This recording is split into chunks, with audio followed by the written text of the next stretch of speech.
She's our speaker tonight. And if you haven't figured out, she is a lawyer, but she is a whole lot more than just a lawyer. Well, for one thing, she's the executive director of Tiger Trust. I think the actual title in India is what? Remind me. Honorary Secretary. Honorary Secretary. And you know, in the United States, that doesn't sound like maybe the kind of title that you'd want, but in India, that means she's the one in charge. So that's why I said director instead. And what she does, among many things, is she designs and carries out training programs that has touched probably most, if not all, of the park officials that involved with tiger parks all over India. So her hand has reached across that country. And she loves tigers. I mean, from the time we first met her when we went to India, we discovered that and she loves them very passionately too, and that will come through. And so without further ado, I want to introduce and invite Anjana Gosain to share with us, share her message, but also motivate us to action.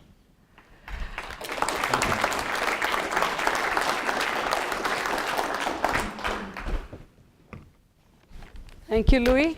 Before I begin my talk, I thank you very much for Tigers for Tigers, but I'd like to give a memento from Tiger Trust to Tigers for Tigers. This is a calendar which I would like to unveil for everybody. Can you do that?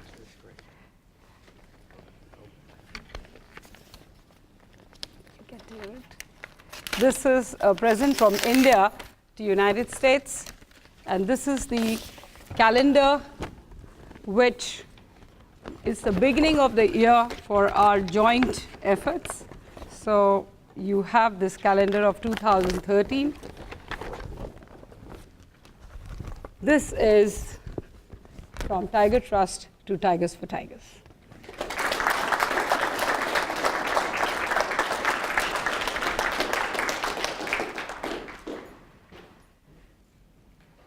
So I'm glad that I didn't come between you and the dinner. It was organized that in a way that we are relaxed. I hope before the yawning begins, I begin my evening with you. Life is short and so are good moments. So we begin with a colorful cover. It's a story of despair and hope. Please don't take despair as an indication of something sad, because in life you come across ups and downs. On to the left is the tiger. That's our national animal and world's pride. You have the peacock. That's our national bird. And then we have the elephant, which is the next most important animal. I say next because in my eyes, tiger remains number one. So we are here in a colorful combination of all exotic animals, and being little partial to tiger, I think protection is required by all of them. So you have seen the movie today, and the idea to show the movie was to at least acquaint you. You know, when you fall in love, before that you have some imagination in life that when those moments are going to come. So I'm preparing you for that, but this love is going to be different. So here we go. It's very, very important to know who is a tiger. You have heard about it. But do you know certain private, or you can say very important, and very regular and ordinary facts about the tiger? Why is the name tiger? Tiger's name is taken from the Greek word tigris. It's speed. And what is the speed of a tiger? Is certainly you have seen in the movie, you have seen in the pictures, but no. These facts are, the first name is from the Greek word, and it is derivative of the Persian word for arrow. And you know what is the importance of arrow. As you say, when you talk badly, they say sorry. Once the bad words are out like an arrow, they can never come back. Similarly, the speed is the basic factor for keeping the word tigris. And from there, we may call him tiger. Now, most tigers have over 100 stripes. Yeah, like your fingers, you have the hands, you have the lines, you go to astrologer, he tells you how long you're going to live, etc., etc. But these stripes are the lifelines. That is the identity of a tiger. Your parents keep your name. I'm known by Anjana Gosain, so I have an identity. But these tigers, their stripes is the identity. And with thousands and thousands of tigers, even if you take 20 pictures, not one tiger would match with another. That is God's will. That is God's creation. That this animal must stand of its own and can never, he's matchless. So you may have a stripe to see. Indian Royal Bengal tiger is towards mango yellow. Sumatran is darker. Siberian is lighter. So every country where you have, for your information, there are 6 places where you have tigers. India is the largest. You have Nepal. You have Malaysia. You have Bhutan. You have them in Bangladesh. And you have them in Indonesia. And then you have some of them left in Russia. But in total, in the wild, India has the largest number. Now, you saw in the movie, the tigers running for the hunt, but only one is successful out of 10. So he has to really work hard to find the food. It's not that he can go to McDonald's and buy food for himself. He has to fend for himself.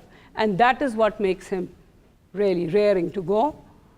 Now, a fully grown tiger can eat up to 30 kgs. Now, I want to tell you one thing very interesting. There is this t37, a tigress, who just died about a week ago, just 3 years old, very healthy looking tigress, and we got very worried. I got after the authorities to find out, and we got the postmortem done. You'll be surprised. She was diagnosed with diabetes, she was diagnosed with high cholesterol, and she had cancer. Why? Because she was consuming wild boars. So 30 kgs of meat, it all depends what she's consuming or the tiger is consuming. So basically, try to appreciate there is no difference in illnesses in existence of a tiger than the human beings. So what she was consuming over the period diseased her body, and then because of obesity, she died. And this is the report of the postmortem. It was not poaching. So 30 kgs of meat depends what the tiger is consuming. Now, the stripes on each tiger are unique, as you have said, but they are distinguishable. Now, what is the roar? How do you identify a tiger? He is the tiger. No other animal on this earth, his roar or his voice or the calling out can go as high, as long as 2 kilometers at night.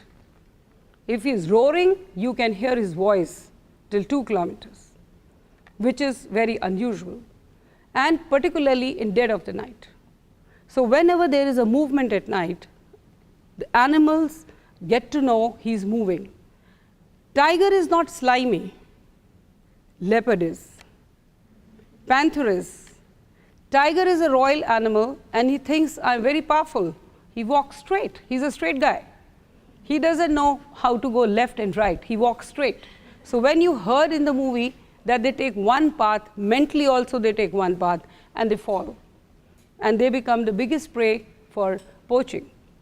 Now, how much do they walk or they swim? There is a myth. Can a tiger swim 30 kilometers in a day? That is something which is very, very common. But where do they swim? Do they have enough rivers to swim? This is only in rainforests. Majority parks in India have the topography of green forest, dry forest, sal forest. You have heard the teak. Teak is generally connected with good furniture, Italian, whatever. But the sal forest is found in India. And that's where you have water bodies. But yes, in Assam, you have in certain other parts, like you have it in Calcutta, Sundarbans, which is all rainforest, water around. There, it's known they swim up to 30 kilometers in a day. Now, how do you mark your territory? human beings can go and conquer a place and say, I'm the king. You win elections, you become president. But how does a tiger mark his territory? He urinates all around the area, and with the scent of the urine, the other tiger or tigress gets to know there's another, this is the tiger and this is his territory. So usually when the other tiger enters into that territory, there is a fight. Scent of a urine is so strong that automatically the other animals and even the other tigers get to know this is the territory. And for a healthy territory, healthy habitat, a tiger needs, I don't know what you say in the United States, is 30 square kilometers. Takako told me it has to be 30 acres in comparison, but we call it 30 square kilometers. Is a healthy place, but it's a dream. There is no longer this kind of space available because we are the ones to encourage. Tigers do respond to the roars because if one tiger is sitting there, his roar is gone to the another, he becomes alert, he either leaves or he tries to attack. So there is a language communication between them. Now the movement of the cubs arouses the tigress' maternal instinct, but she's very independent. If she finds them stillborn, she just tries to revive, but finally leaves them. And like any other young boys and girls, as you leave home at 18, the cubs leave the mother's house at the age of 2 or 3. They have to be independent. These are the few facts which I thought is very necessary for you to know, to get to know interesting that how these tigers, they have to live and how they behave. Because it is not essentially good to know that what is the habitat, but it is also when you go and see them, which I'm assuming, I'm not assuming, I'm hoping that you get to see them next year. So it will be very easy for you to observe them. Now, just around 1,700 are left in India. Now, there is a difference in the wild and in the captivity. We are in captivity or we are in the wild. When we are living in our homes, we are living by ourselves, we are living with freedom, and we are living with all rights. But this is the same status of tigers. When they live in the wild, they are having full constitutional rights, they have everything to themselves, but in captivity, you know what is the difference. So what are we talking about? We are talking about the naturally born tigers in a natural habitat. Today we are left with 17 in India. Why? And how is this population, how accurately can we talk about 1,700? I'll take you to the procedure because as you saw in the movie, they talked about the counting. Counting is not very easy. There is now a recognized method which you must know because you cannot say it is 1,700, you cannot say 1852, you cannot say 1,030 because these are the things which started in the year 72. India was the first country who prohibited hunting. So the law became in 1972 by an enactment called Wildlife Protection Act 1972. Then the first census was carried out. Turn of the century, we had 40,000 tigers in India in 1900. And now we are left in 2013, or last census was done in 2010. Now you can see 1827, 3015, 3750, 1411. By the time 1706, I think we have lost another 30. So I will not vouch, I will not say, because I do not believe in number games. To my mind, it's silly. But still, I would say that this is the present number given by us by the Ministry of Forest and Environment, Government of India. So these are the figures. And how do we arrive at this? Kindly see.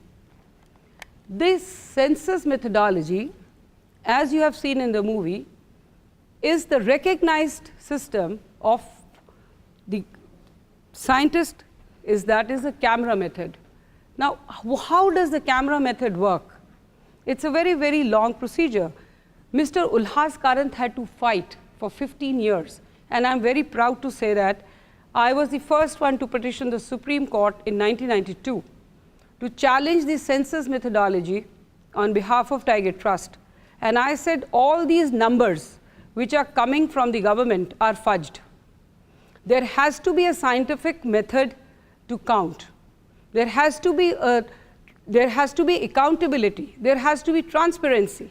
I fought single-handedly for 7 long years. We funded it from our pockets.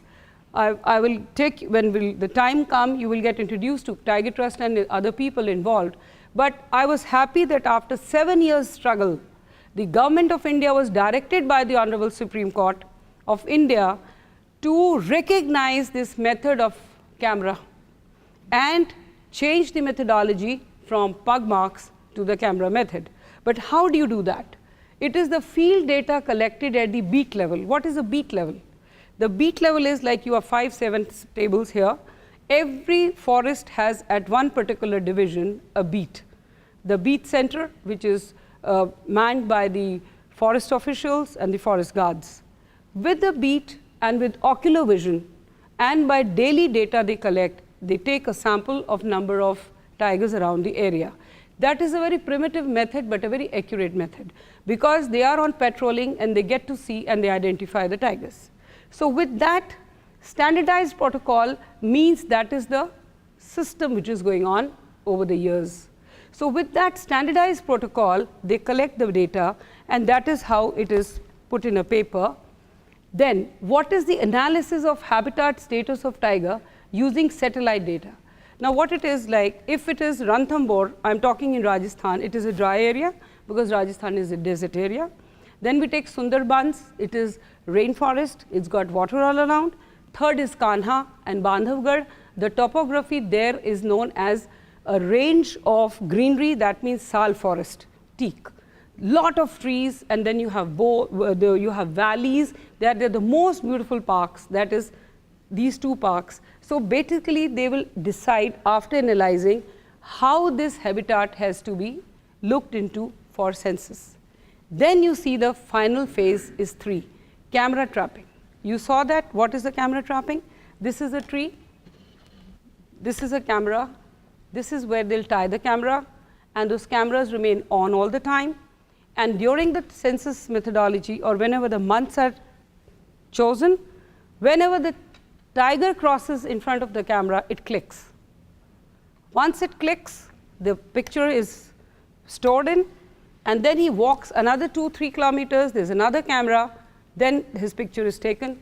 Over the area, on the basis of analysis which you saw in phase 1, after that data is collected by these scientists, you will see those pictures are collected and the stripes are matched, and that is how the pictures are taken together, and then you have the accurate number.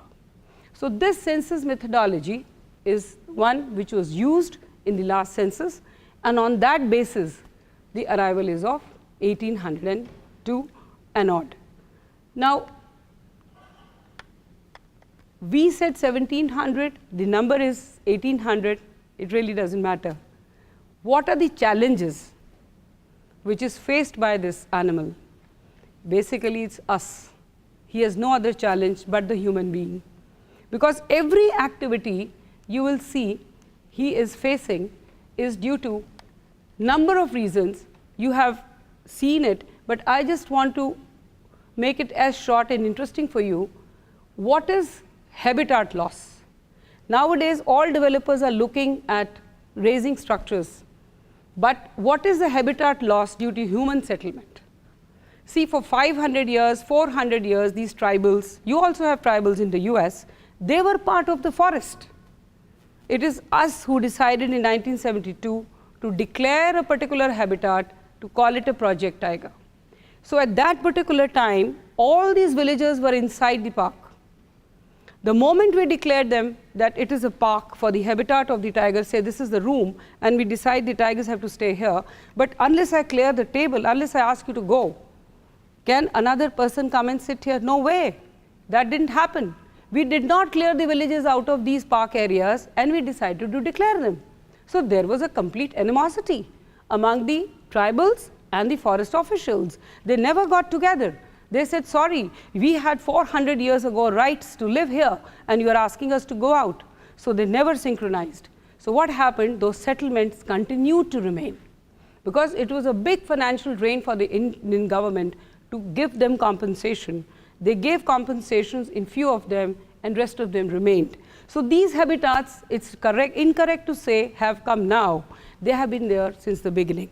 So the parks where the settlements continue, which has not been given an alternative by the government, they continue to throng, and that is a threat to the habitat. That is actually and technically called the loss of habitat. By whom? By human settlements. And by whom? The humans have not settled the rights of the animals because they are quiet. They are the victims, and we are the ones who are victimizing them. Unless we settle that issue, the habitat protection or the habitat loss cannot be compensated. Another major issue we are finding is this, that the carnivores are, if not getting enough prey base, they generally go out of their area, and then they start looking for their food. In that, they end up eating the cattle. The cattle belong to whom? To those people who have been living inside the park and now have been forced by the policymakers to go outside the park. So when they are staying outside the park in the periphery, their cattle grazing is there, and they become victims, and they become the prey base of these tigers. So what is happening? Now I can say with full sense of responsibility, no longer is China a threat to us. Please mark the words. We are now a victim of our own circumstances. The tigers are being killed in India due to man-animal conflict, and by the villages and by the people around, because they are losing cattle. Their compensation of insurance is low. They do not get enough money. So the trading which was there, a threat of China, has ceased. It is more or less the local poaching. So we are having a threat within the threat. So because of that, they are being killed by using snars, by poisoning, by electrocution, and so many other methods. So it is now a challenge to our own selves because of this particular peculiar position. And then you have the fearing human settlers, as you saw, the tigresses and the tigers, they have to leave their area and go elsewhere. Right now, a Ranthambore tiger was found sitting on the railway track. There are 3 more tigers which are missing from the park because they have left their territory, being threatened by the grazers. So these are the few very, very important issues which we need to address. Now, why tigers are easy to poach? As I tell you, temperament. He goes the same, he's a straight guy. He has known all his life, this is my area and that's where I'm going to walk. So it's very predictable for the poachers to know where he is walking. And then they are territorial. They do not stay at one place. If you think the tigers have notification in their mind that this is my habitat of Ranthambore, I cannot go beyond this area because this is notified by the government. No, they move. Wherever they see threat, they go. And because of that, you can see all their lives using that particular path, they know, the poachers know, and they make a plan overnight. They exactly know with certain research that when and how he is going to be caught, and that is how they plant certain other methods to poach them. Now kindly see every part which you saw in the movie, what is used? Whiskers for toothache, bile for convulsions in chinia, tail for various skin diseases, fat for vomiting, dog bites, bleeding, hemorrhoids, and scalp ailments, skin to treat mental illness. I think we all need to correct our mental, right? And I don't know with this animal's skin, but otherwise, I think we should take medicine to correct our vision for him. Blood for strengthening the constitution and willpower, brain to cure laziness. I mean to say, like, there is no other method to correct your laziness but to use his authorities. Teeth for rabies, asthma, and sores. So various other aspects. So can you see this use of this animal is this, whether he's alive, he's giving, when he's dead, he's still giving. He's a giver. He's not asking you for anything. He's only asking for things that at least leave him alone. Now, what are the measures which have failed? Everywhere you have administration taking care of this particular system. We have a forest department, we have the forest minister, we have the forest secretary, everything is in place. But what are they doing? They have continued to use the pug mark method. So I'm still not very sure whether it was 1100, whether it was 1400, whether it is still 1800, because the method of pug mark has been on since 72. Then taxpayers' money wasted in what futile development projects, which you saw in the movie. It's fairly correct, but the latest example I'm giving you is this: whatever money is sanctioned by Government of India to these park authorities, 50% goes back unspent. Why? Because they do not know what kind of projects they are supposed to do for them. One of them said, we asked them that what can you do? They said, why don't we open some automobile repair centers in the park? I said, what for? All the gypsies which are roaming around in the area, they can fall flat. So we have to create, we have to generate employment. So why don't we do one thing? We can give this kind of alternative jobs to the villagers. So do you think these are the kind of projects we can talk about in the parks? No. But the money has to be spent. It's spent on useless projects where digging continues to go, as you saw, the rain harvesting which is not required. Forest guards are not equipped with adequate weapons. This is a big story. In India, now this is the bill which you saw which got defeated yesterday. In India, you cannot own or you cannot possess any arm. So basically, the forest guards will never be allowed to have the guns or the arms, because that's not the policy of the government. The government wants the protection to be done with sticks, which is impossible. There's only one state in India, Assam, where the forest guards have been given the guns. Now those guns, how adequate they are is very difficult to believe, because most of the poaching is done by these poachers with very, very sophisticated arms. Now kindly see how he is killed. The first is an instance of electrocution. This is the case which I fought, and these are the pictures which are taken from the court. That is the cable which was set, and this is the paw of the tiger, which while entering into that fenced area, he got electrocuted, and that is the part of the body which was recovered from the villager's house. This is the carcass, finally, which was found a few days later. This is the poacher's face. We interviewed him. He is behind bars because this is the skin of a tigress called Sita. She was one of the very popular tigresses. She gave birth to 14 cubs in Madhya Pradesh. And this skin was discovered later on, but I'm very, very happy to say that we fought this case and we got the guys convicted. They are behind bar. Now, these are the other parts which you found in the border areas being traded by these parts of the tigers, various body parts, bones.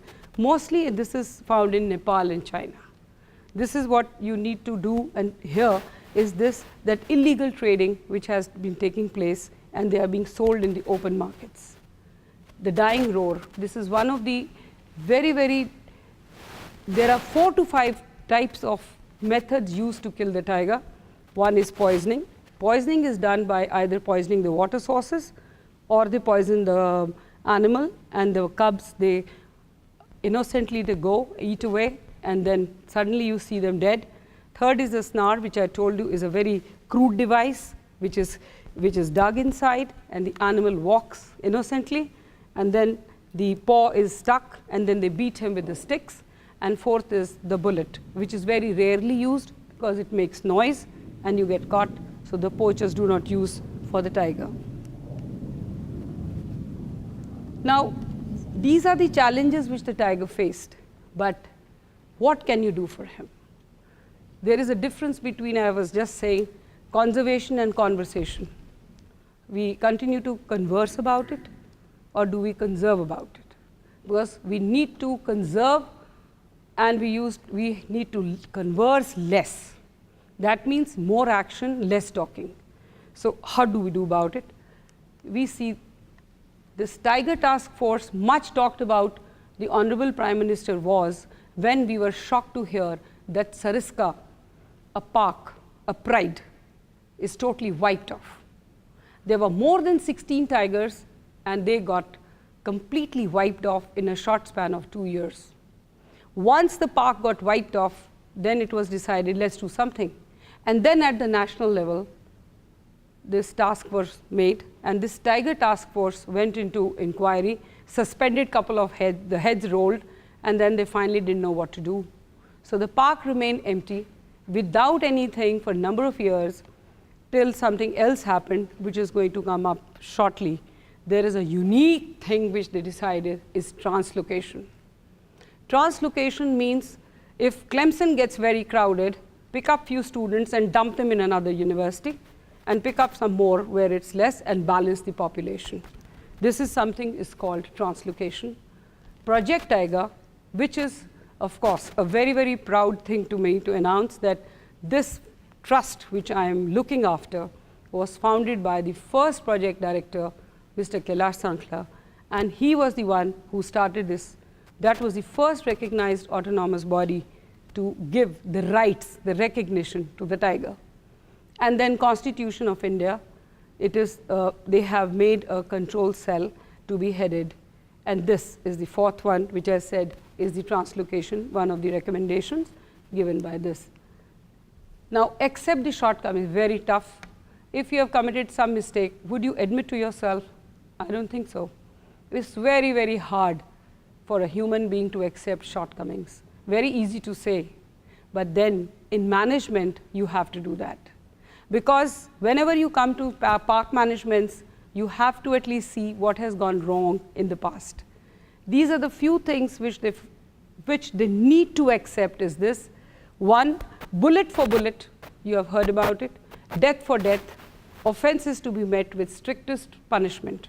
And I must tell you that Indian Wildlife Protection Act is the only act which is copied or you can say followed in rest of the countries. The act was enacted in 1972. It is being followed in letter and spirit, provision wise, bit by bit, in all other countries where the tigers are found. And because of the best law, India is the most legislated country but very poor in implementation. So we need to do is not only enact the legislation but implement it. You have to have good leadership. It's a very unfortunate thing that with billions of population, you still need a leader which is still not good. What happens on the top comes till the down. That is the science. So if you have a good administrator, good policy maker, things will roll down and you will have good and better effect. So it is better to see what are the shortcomings. Are we ready to accept them? Are we ready to see them? That is what is close cooperation among whom? Can there be a cooperation? I think we have 5 tables, 6 tables here. When we'll do brainstorming tomorrow, I don't know how many ideas are going to be accepted by everybody. But the message is this, yes, work together. See all the departments which have to come to an understanding, work under cooperation. Radical changes. Now this is the second part which we are doing is legal training to forest guards and providing them, not okay.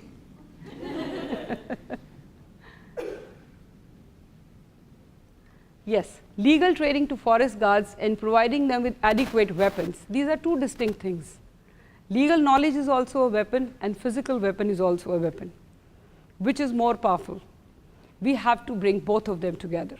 A skill by mind and physical enforcement. If there's 2 of them are given to them, I'm sure we'll go far away. But right now we are fighting on the first side, the legal training. As far as the adequate weapons are concerned, it's a matter of concern. It remains on paper. We cannot think of implementation because of our laws and because of the constitutional difficulties we have. So it's very easy for me to print here, but I know it will not go beyond this. Now, create inviolate spaces. This is very difficult, very, very difficult. This is what the tigers want. This is what they are looking for, privacy. They are looking for their own homes. They are looking for an area where they don't want to see you. But how many inviolate areas? I don't know if any one of you know that Supreme Court shut down all the national parks in India. Are you aware? No. For 3 months, there was no tourism from June to October. This is the only Supreme Court in the world who can do this. But why were they forced? Should I tell you? Do you want to hear it? They were pained to do that because they found the declaration of inviolate spaces has not been complied with. There was a direction by the Supreme Court months ago, create some inviolate areas, let the tigers have their own home, let them live peacefully. Once they found there are no inviolate spaces, there are no management plans coming, they immediately ordered all the parks to shut down. There was a huge cry in the court. There are stakeholders, hoteliers, guards, transporters, they all made, I think we became very rich, by the way. All the lawyers became rich. They almost earned as much as to open a park of themselves.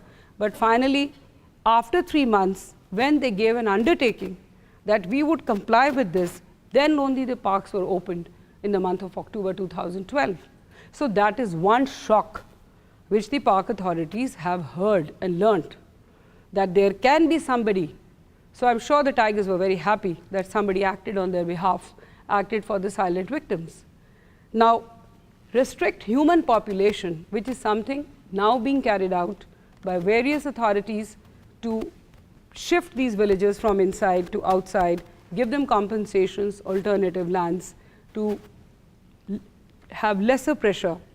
Then regulate excessive tiger tourism. I'm sure neither David nor Lou is going to be happy about it, because they are being victim this year, because not, I'm just joking, because of the excessive tiger tourism, there is a debate. I'm sure if I put this house to the debate, 50% would say it's my right to go and see the tiger, and 50% would think whether we should or we should not. So this subject, I like to leave it open, but if you want to ask my opinion, I would say regulated, there is nothing called regulation. Regulation in life is very difficult, particularly when it involves passion, when it involves love, when it involves interest, when it involves people who want to see such a beautiful animal. So it has to be your self-regulation. Self-regulation means when you go to the park, how you need to behave, how much you need to show interest. You can see 50% of the people who visit the park are either making noises, or they are talking, or they are just interested in tiger. You saw the tiger? You saw the tiger? You saw the tiger? I must share in Bandhavgarh Jungle Lodge, where you go and stay. We had several tourists who were drinking extra. He said, what's wrong? We didn't see the tiger. We didn't see the tiger. We are just trying to, get rid of this. We have had 7 days here. Out of 7 days, we have made 14 trips, but we are really stuck. We are just trying to get over our depression. But can I say one thing? In this regulation, there has to be a mental regulation, that is love for nature, love for environment. Do you go and see with the focus of tiger, or do you appreciate his habitat itself? That is something which is to be taught. So before you all go, before you commit yourself and you fall in love with this animal, just feel, try to feel that what is he surrounded with? What are the things around him? The birds, the trees, the tranquility, the beauty, the water, and of course, a feeling that maybe with all this, I will get to see him, and that will be a beautiful moment. And that is called, according to me, regulation, and that is what we need to exercise of our own, not by legislation or by the authorities. Now, this is the wonderful translocation attempt made in Sariska. This is the first step. They took those tigers from Ranthambore. This is the first step. They tranquilized them. The tiger is tranquilized for about not more than 30 minutes, because tranquilization can also be fatal. So they are generally lifted by the helicopters, then the radio collar is put around the neck so that they are not left unattended. After the tranquilization, see, he is left, after he wakes up, he is left in the wild, and that's how he said goodbye, the first translocated tiger in Sariska. And now we are a happy owner, we can say Indians, we are the happy owners of now 9 tigers in Sariska and 6 in Panna, because translocation has been very, very successful. So this one of the methods has really yielded results, because it was based with good research, good attempt, and good efforts. We have waited for 4 years to have 2 cubs in Sariska. So they were born just 3 months ago, and I was fortunate to see them. Now this is what is my passion. This was all technical conversation. Now I'm sharing why I'm here 12,000 miles away from Delhi and who brought me here. We have all shared, Takako's will share her passion, why she got introduced. Maybe David would tell you, maybe Louis would tell you, but my passion, my love, and my mentor is Mr. Kailash Sankla. He was, now you can see he is receiving the award from the Prime Minister. Mrs. Gandhi, whom you heard the movie, was the first Prime Minister to start this project, and he was the first director. And that is his son, my friend, who introduced me to this beautiful world of tigers. We were together in college. I was appointed the Honorary Secretary in 1989. Mr. Sankla passed away in 94, and then both of us took over the Tiger Trust and lost Pradeep in 2003, and that's how the responsibility is on my shoulders. And I have very good friends who are present here, my other friends in Delhi who are helping me out to run this trust and be here. And I've traveled all the way to share this passion with you because I got this opportunity to talk to you, to share my thoughts. And this is the responsibility which I took, and that is how I became passionate about this majestic animal. But what are we doing? What am I doing? Am I only lecturing? Am I only here to maybe tell you in a big hall? No, I don't work. This is perhaps the third or maybe the fourth lecture I have, or maybe a sharing with you. Mostly I work in the field. And I'm thankful to USFWS who granted us 2 projects that is called the Capacity Building Program on Wildlife Offenses. The biggest threat tiger is facing, or the animals are facing, are the poaching. So what we do? What do we do is this. First of all, we have completed 2 projects, and we have trained 550 guards in Assam and Rajasthan. And what are we telling them? What are we teaching them is this.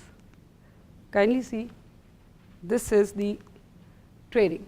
Now, what we train them about is in the classroom. It's a very difficult job, by the way, because training those guards who think they are a part of the forest, first thing we tell them in the class is what are the provisions, what are the acts, how the prohibition of hunting is there. So they have to first understand what are their rights, what are their duties, and how legally they have to implement.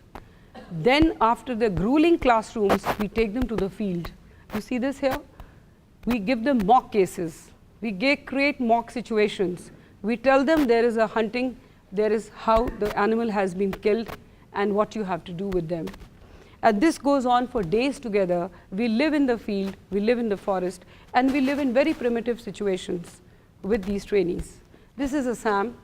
This is the person who is trying to show us how they arrest, how they try to nab a poacher.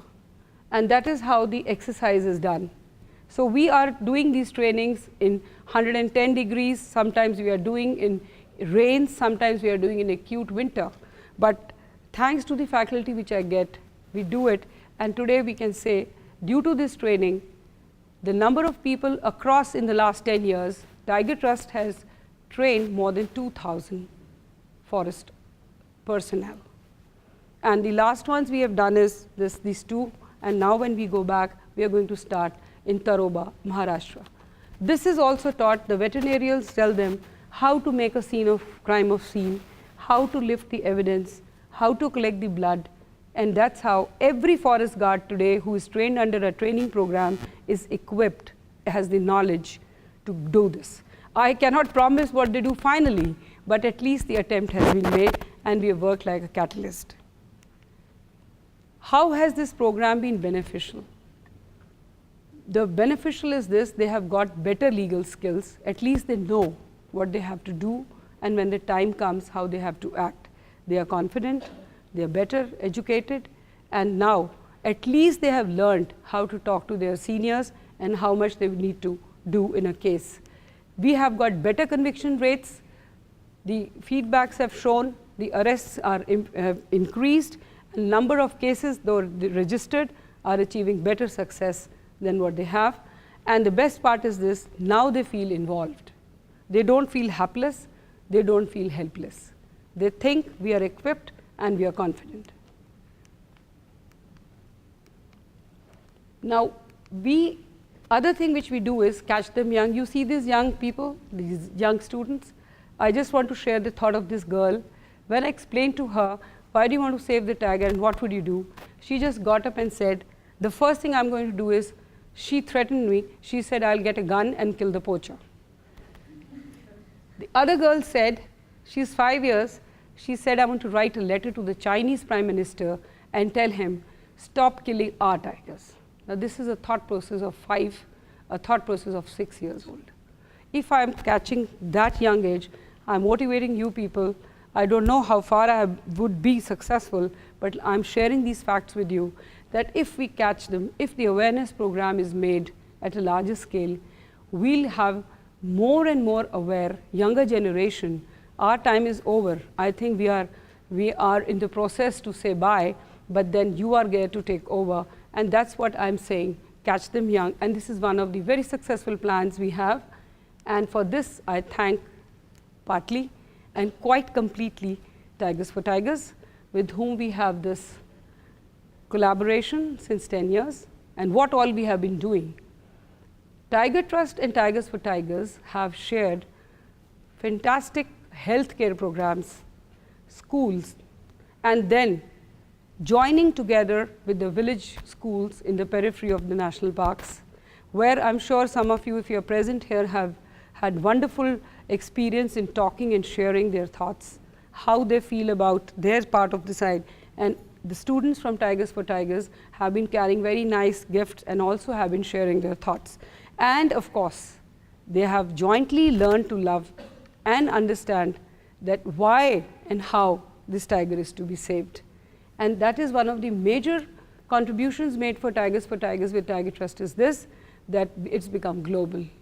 Today we were not one school, we are 7 of us. Maybe it could be 10, maybe it could be 12. I see a very large future and a very bright future. If you join with Tigers for Tigers, Tiger Trust is a humble organization. It runs not on petrol, not on money, it runs on passion. If you have passion, join me. There will be no problem. Some of the pictures which we shared, you can see the expression.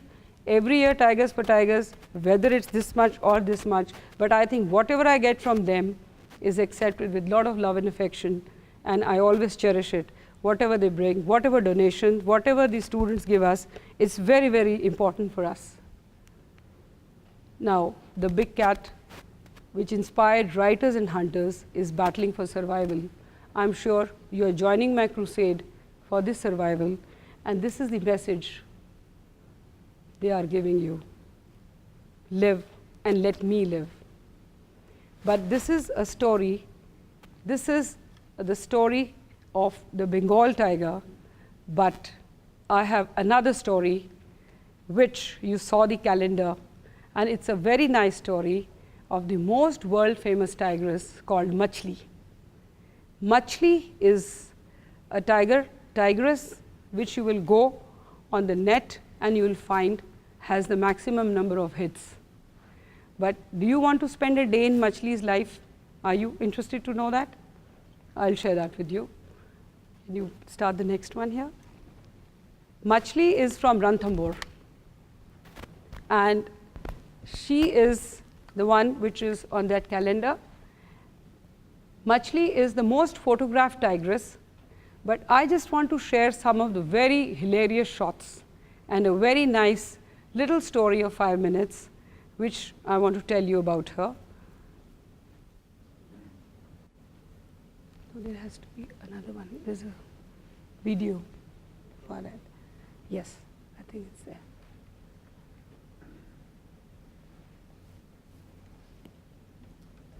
There's no video?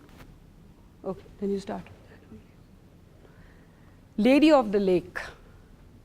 Machli is Lady of the Lake of Ranthambore, and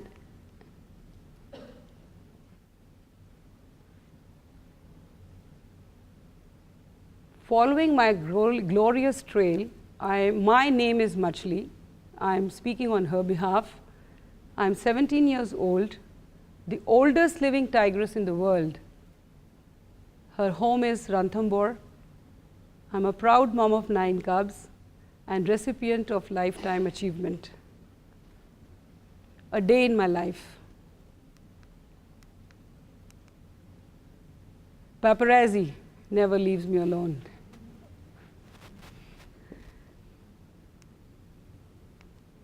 I'm a little shy, guys.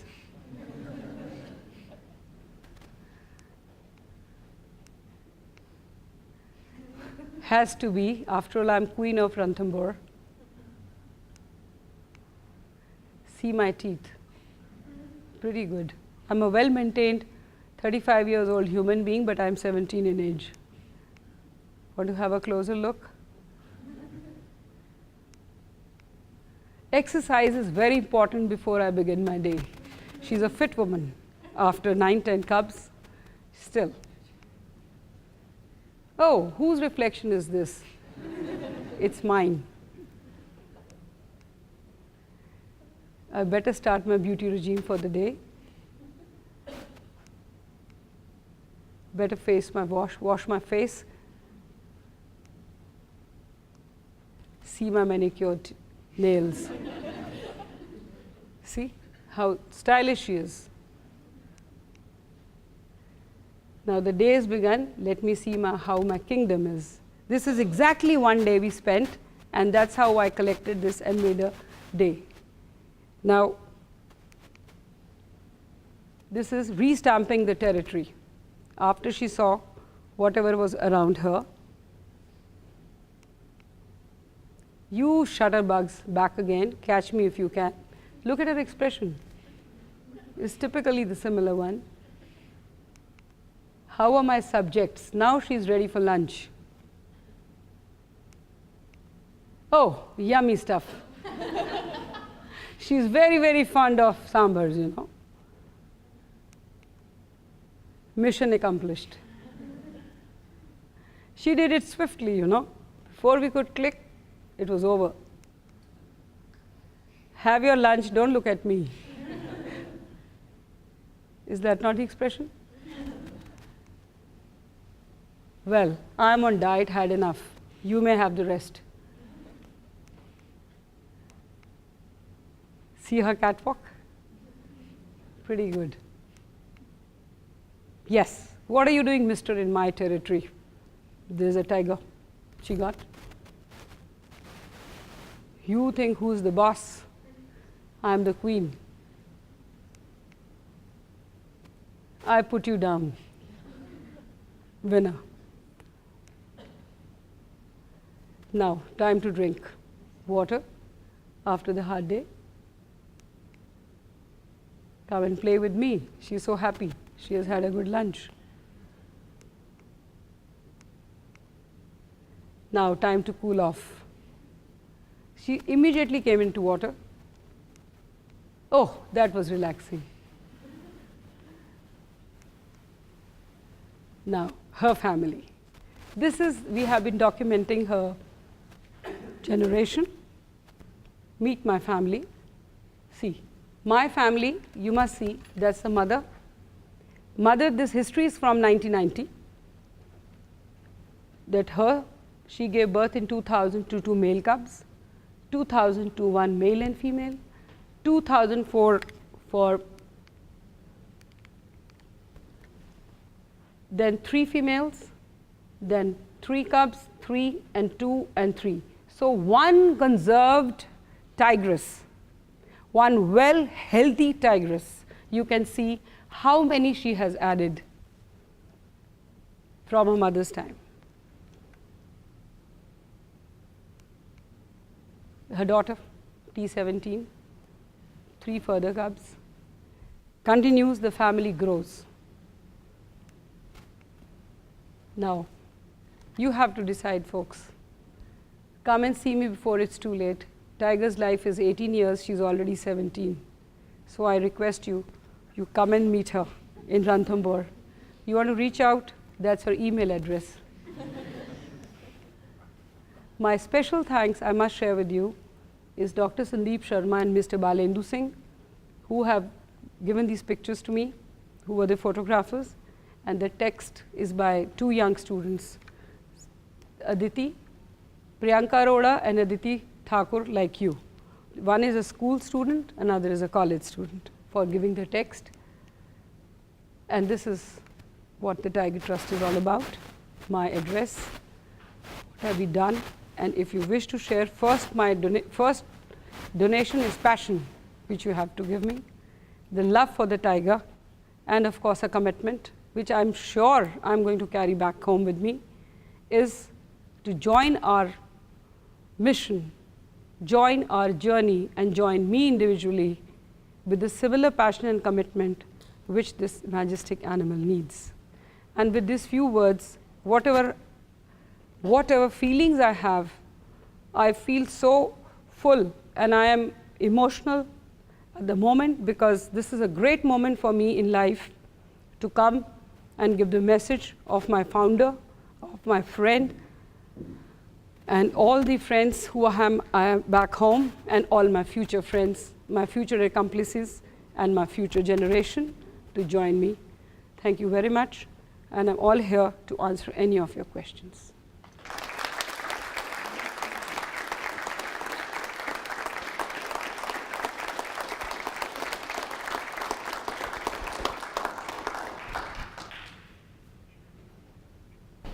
We'll have a brief time for questions, so for about 10 minutes, does anybody I had something I've always wondered.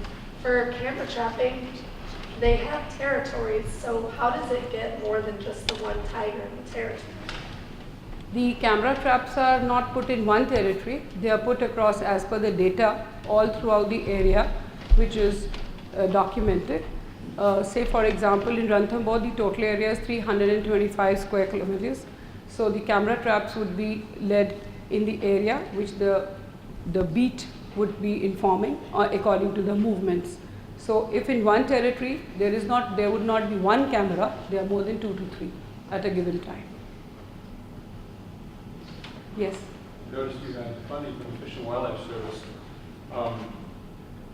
Which part is it, the international program, and the question is, how does that look for the next year, for this year and beyond? Do you have any idea of how that might continue or grow or not? We got this grant for the up to 13, and now we have applied for the forest women guards for training them, because that is one section, and being a woman myself, I feel that is one recruitment which they have done in the last 1 year is still untrained, because they can be used very potentially for protecting this.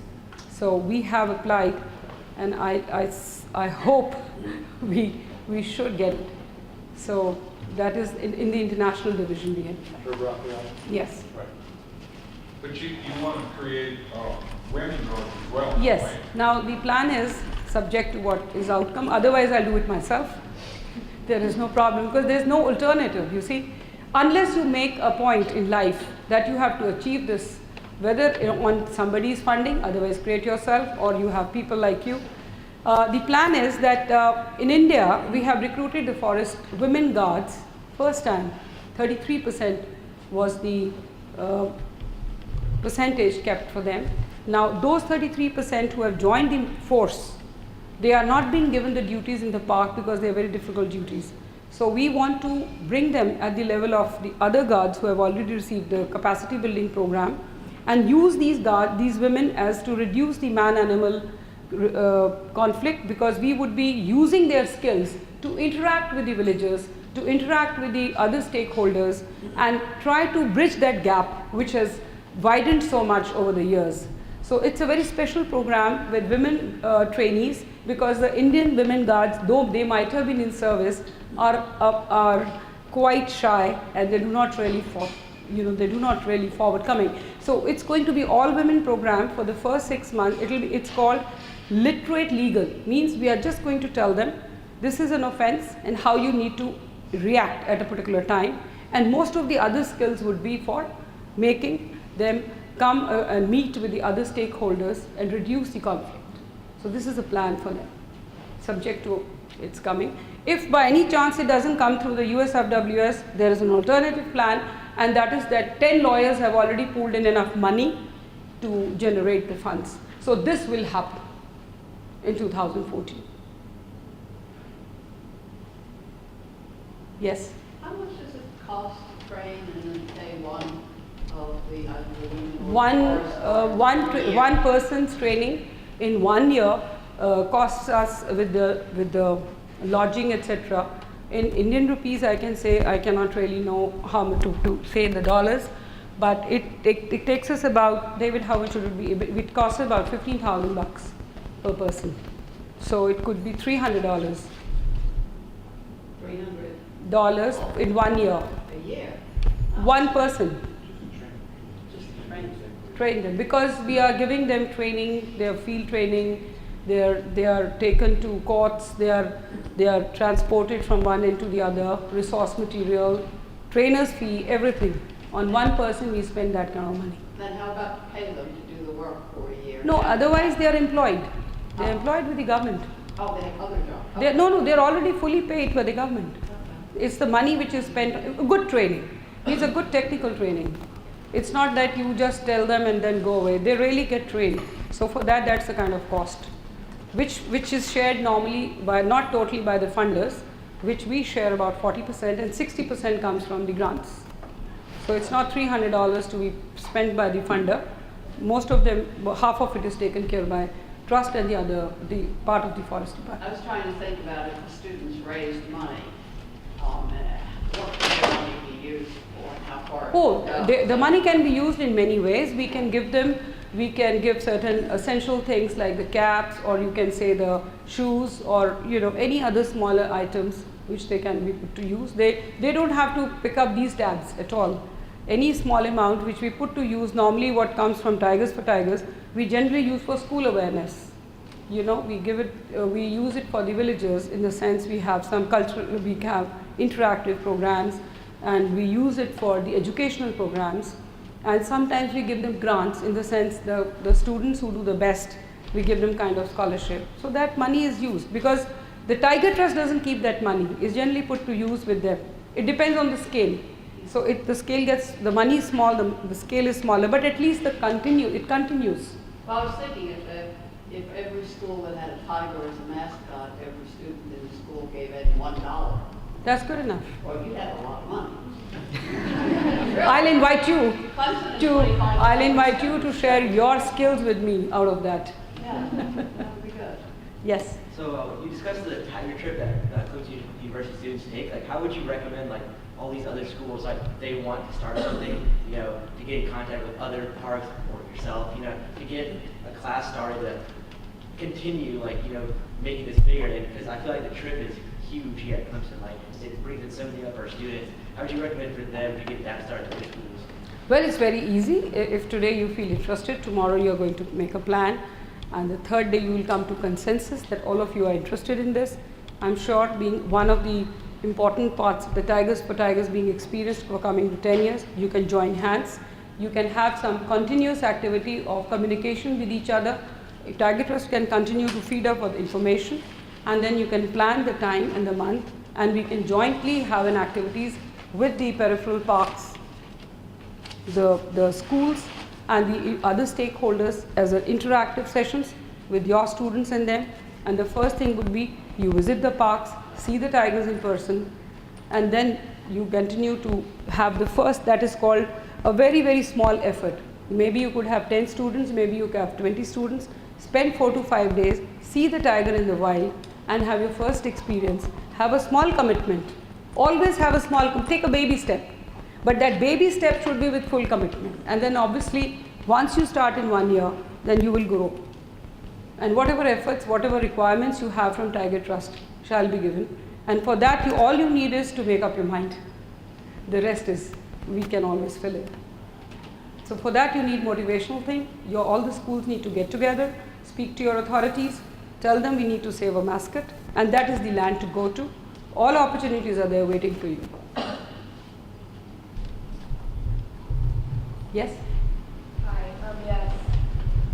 Early in your slides, you had the tiger estimates, like stress that they're definitely not for sure or anything.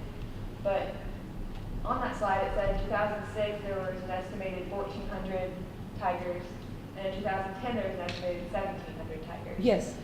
Was the same method of measuring the tiger population used, or was one the pug mark, or one the camera trap? Very good question, because in 2006 we had part pug marks and part camera method, but it was, even in 2006 it was not very sure, but later on it was completely by the camera method.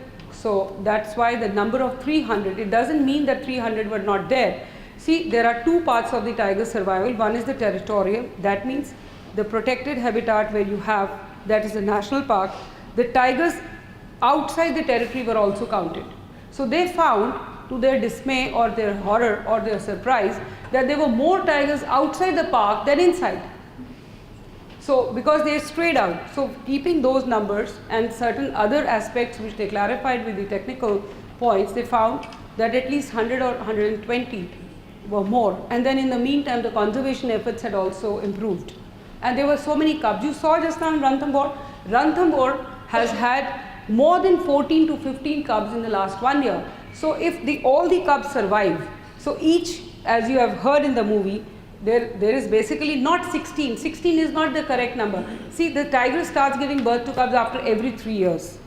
It is not that every year.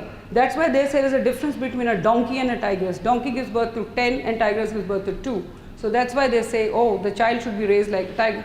Why? With quality, not quantity. Simply, that is why the tigress is always not giving more than 6 to 7 alive cubs, because most of them die.